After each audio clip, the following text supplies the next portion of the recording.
Today's video is brought to you by the generosity of Newbold targets. Newbold targets are self-sealing reactive polymer targets that act like steel targets for training and practice, but are safer than steel. They allow bullets to pass completely through the target without ricochet or lead splatter. Check out their links in the description and thank them for bringing us today's video. So now let's talk very briefly about using this light defensively, all right? So let's get into the idea of defensively. And I know everybody loves this crenellated bezel. They want to be right into, poking people in the face with it. And that's important. I want to hit John in the face with the light here in a second. That's great.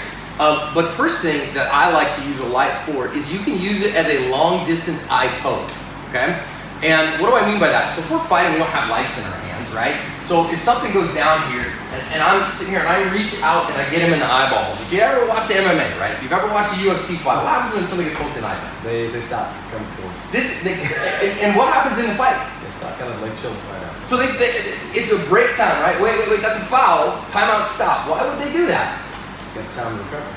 Why? Because it hurts. Because it's not, this is a fight stopper, right? So like a groin strike or an eye gouge are the two things that in MMA they go, nope, not fair. Or maybe a hit on the back of the head, right on the spinal column, those kind of things. And so an eye poke is a very effective way to distract, cause a significant amount of pain because your body just does not want your eyeballs to get in there. Now, of course, we're using a flashlight in a low light environment. And again, if I'm holding it, I'm not going to show a whole lot of things, right? So if I go, I'm going to hit you with my flashlight, Holmes, right? Not so much. However, if things are starting to escalate, and I'm a little worried, and now I'm not going to say I'm going to do this. I'm not doing this as an intimidation piece, okay? That would be like me poking somebody in the eye and going, let's talk, friend. No, at that point, talking's done, all right? But if I need a second to get out of the way, an eye poke can be a good thing, but I have to be super close here. But here, if I've got a very bright flashlight, I can be far enough away, and I want you to watch him, if you would, is I can be far enough away and go, hey man, you got any problems? Look at what just happened to him. Now, okay, so describe what's going on in your vision right now. Right now? Yeah. I can't really see much. It's a big ball of red. You got this big ball of fire in front of you. Now, if you notice, it's a lit room, right? If you show outside, it's daytime outside. So we're not in a nighttime environment. Our eyes are not, I don't have any visual purple. We're not doing any kind of low light environments. This is a lit room. And it all of a sudden, whoa, holy cow. Did you watch his response? I went like this and he looked away. So what's that give me? That gave me some advantage, right? So if I have to use that there, to me, I was farther than I could have touched him with my hands, but I could reach out and touch him with the light. Now, I think that's actually a benefit of a double illumination system. So when I have a low like this, and I'm using that to see, hey man, you doing okay? Is everything cool? Yeah, I'm cool, bang. And then I pop him with a little bit more if I need it, and then he goes away. And I'm just, having fun with my buddy at this point. Stop! But this as a lighting tool can be used to give you a long-range eye poke. Just recognize if you have to poke somebody in the eye, you just escalated the conflict, okay? So you use that for the split second to get you out of a situation, to say, okay, it's time to run, but I don't want him following me immediately. Bang, hit him with that light and get the heck out of there. Or if I need to really flood him down real fast so I can see what's going on. The other time I might use that, if I'm just kind of assessing with a low light, right? So I have a low light on and I'm seeing what's going on. And all of a sudden something's not right out there in the world. Bang, now I want to light everything up around. That's what that gives me, that kind of tool. All right, we'll move to a training tool. So now let's talk about actually using it and then we'll start working on it a little bit, all right?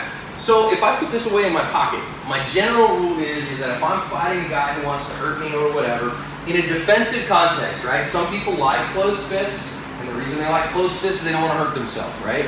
So if I stick my fingers out here like this, you can grab hold of my fingers, jam my fingers up, those kind of things. A lot of times you see people, they like closed fists. I'm not saying this right or wrong, all right? I generally, if I'm not sure where I'm going, I like open hands. However, the second that we are going to grab a tool, this is not a great way, okay? So if I have this tool in my hand, and we're just using these bendy rubber things just so then that way, we whack each other, we're not gonna hurt each other. I can't kind of open my hand because I already have something in it. So let's talk about gripping this, all right? When we're using it, we're gripping it and we're using our thumb in the back, right? However, here's the problem. If I keep this grip, and I have to use this hand as a striking tool, feel the difference in strengthening. Just grab a hold of it this way and just smack it into your palm. You feel how weak your thumb is in that? So what do you want to do instead? You want to grip it like you would a normal fist. What do you do with a fist? You don't strike with a fist like this. That's just not how you do things. You tuck your thumb underneath. So tuck your thumb underneath with this in it and try it again. What do you got? I got a really nice strong fist, right? Okay, so that's where we want to just at the start. So if we have as a start the fact that which hand do we want this in? Now, of course, if I stick something in a hand, like a roll of quarters size thing, John, what's that going to do to my hand? It's gonna strengthen it. Yeah, it's going to give me more backup mass. It's going to give me a stronger idea. Now, I better hit effectively with it, right? So we can do some of that practice. Now, we're not going to do that in here, but we can go when we hit the gym. And with a soft stick like this, you can hit the heavy bag and make sure that what you're doing is proper mechanics, right? So that you're not screwing that up. And you should do that with your light as well, because it's a little bit wider than this. Because if I'm not gripping this effectively, now here's a thought for you. I just want to show you kind of how I grip. In most of the world, they kind of like to grip with a ring grip like this. So they're going to use thumb and forefinger and then put everything else together. But actually the way that goes down, what I've found is it makes your grip weaker. If you start instead and start at your pinky finger, wherever it is that you're going to grip that, and grip down tight there and then get everything else around it, your grip ends up stronger. So try that. Feel the difference if I start with my index finger and then grip everything else around and grip it as tight as you can and feel how much grip strength you feel like you can get.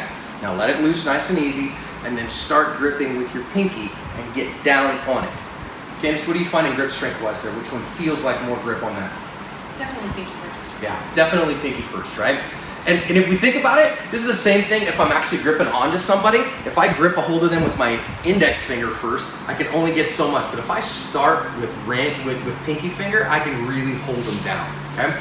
So, all right, make that fist. Now guess what? I can just ignore the fact that I have this in my hand if I want to. And now what do I have? A closed fist, okay? So, the first thing that we'll do just to get a feel for that is I have this in my hand, just ignore the fact that it's there. So what am I trying to do in this instance? I'm trying to find a place to use this right hand solid.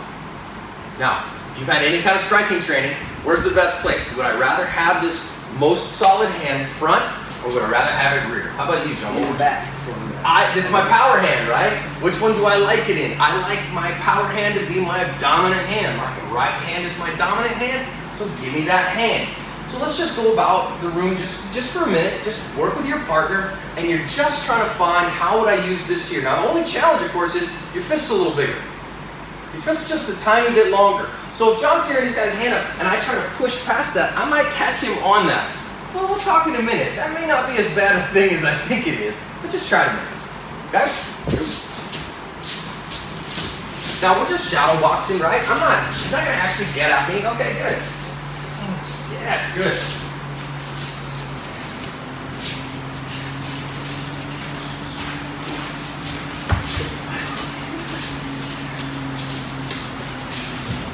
it feel funny to have that happen? Yeah. It does, right? It feels like it can be used really well, but simply cooking. So one of the important bits here is, if you notice, we're just working, right? We're having a good time. One of the things I want us to see is the fact that, okay, whether I'm boxing, whatever, if I'm a martial arts guy, we're fighting in here, I want to recognize that this is a tool and it's going to be a force multiplier. It's going to be very useful, but it's not the only tool I got, right? We tend to do this thing where we go, I have this, hurry, hurry, hurry, and it's the only thing I have. Friends, remember, you are a tool yourself. You are the fighter, not this. You either are the weapon and you use tools, or you use weapons and you are the tool. Okay? So we don't want to be that guy, right? And so recognize that I have two hands for a reason. And I might want to, as we get into actually using it, this hand can be that paw down to get what I want, right? I'm not always leading with this. This can also be my pick, right? So I'm waiting for that hand to come so I can pick it, right? Now I'm gonna tell you, he throws a bare hand at me and I whack it with an actual tool with a crenellated bezel, that's gonna start breaking knuckles. He won't take more than one or two of those before he decides, yeah, this isn't fun. And guess what? If I break that left hand, good, bang, great, guess what that does to that hand? He ain't using that hand no more. He might throw it one more time and it's gonna hurt him as bad as it hurts me when he hits me with it. So now what is he going to be starting to do? Now, nope, guess what? He's right-handed. Guess what that lets me do? I still have this tool, so I can use this in a defensive context as well, and then we can use it to start striking. So here it comes, and he blocks. There we go, man. If you strike with that crenellated bezel, and I hit that radial nerve, if I hit the bicep, that is going to be freaking miserable, okay? So again, same thing, I'm here, and I'm coming around, okay? There you go, so you notice he didn't have to use that. He blocked here, found a spot. Yeah, that opened this whole face up at that point, right? I was like, this is not happy, okay? So just work that a little bit. Just feel it. I can just feed him stuff. Okay, cool, man. I go grab him. He can freaking just absolutely pick that off me. Throw that. Okay, there it is. Recognize that you have both hands at the same time, okay? Now, I don't know anybody that's gonna like dual wield like flashlights. It's like Florentine flashlights. That'd be interesting, but you know. So you have one. I would recommend it in your dominant hand for that reason. Let's just work on it a little bit back and forth. Oh, there it was. Nice work, man. Good.